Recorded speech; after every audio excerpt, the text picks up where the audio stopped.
What is happening, and welcome to Photography Talk episode 134. Friends, we're going to be talking about a lot of new gear today. Starting off with Nikon recently dropped a new camera. This is the Nikon Z30 that is set to take on the Sony ZV-E10 in the compact hybrid camera space. Now, we got all the details of that coming up, and we also are going to be taking a look at a rumored new RF or Canon RF lens that could be a favorite for portrait photographers. There's also rumors popping up about the Canon EOS R1 as well. And now we're going to dive into those in this episode. But first, friends, look, every single week we put these videos together in these small little bite-sized little news nuggets to keep you informed as far as what is happening in the industry. Now, of course, if we are successful and friends, you find some value with this video, or hell, you just entertain and you want to do us a solid, hitting that like button, as I say every single week, really does help with the whole YouTube algorithm.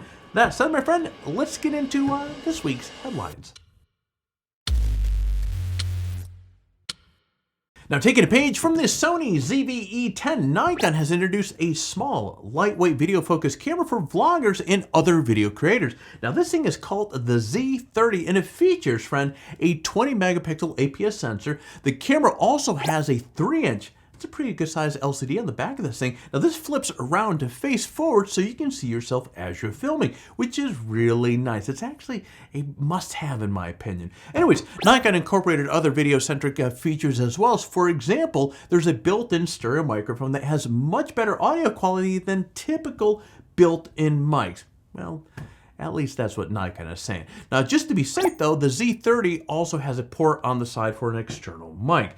Now, the camera can record 4K 30 up to 30 minutes and full HD video at up to 120p for 125 minutes. Now, having the 4K resolution allows for cropping the frame and post-processing for a detailed, rich close-up footage, while the 120p HD video gives you the option for adding smooth, slow-motion sequences in your videos. Now, other features include a USB-C port for fast file transfer and charging while the camera is in use. Now, there are two front function buttons that are programmable, front and back dials, and an array of interchangeable Nikon Z lenses.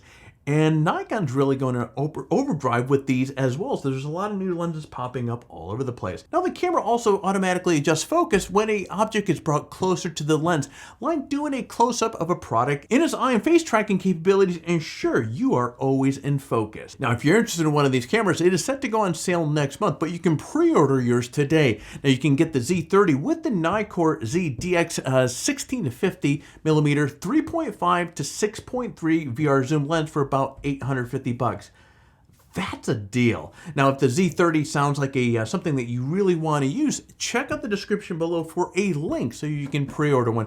And I'm going to repeat this, as I've said this many other times with new cameras coming out. If you're really serious about wanting to get a new camera, and if the Z30 sounds like it's a good fit for you, friend, don't waste any time. Yeah, you've seen what some of the pre-orders, or how some of the pre-orders have worked during the last couple of years. These companies, they get buried with these orders. They're having manufacturing problems, and chances are in a couple of weeks we're going to talk about how the Z30 was underestimated and Nikon is now booked out to 2024. I don't know, but you get the point. So if you're interested in one of these here, get your order in early, so therefore you can try to do your best of beating the line. Now, as I've said many times before, one of the reasons why I switched to Canon a few years ago was because of the impressive lineup of RF lenses. Now, that lineup has certainly gotten more impressive over the years. And now there's rumor that yet another RF lens is on the way. And this lens is the 135. It's the RF 135mm 1.8L. Now, the combination of the long reach and the big maximum aperture is really, man, this is really attractive to a lot of photographers. Now, this is a great alternative to much more expensive 85mm 1.2L for photographers that want that long portrait lens but don't require you to take out a second mortgage in order to pay for the darn thing. Now, this RF lens is considered to be an update to the EF 135 f2L, which came out more than 20 years ago, but that lens was a cult following. I'm certain this RF variant will generate the same kind of love if it's ever produced.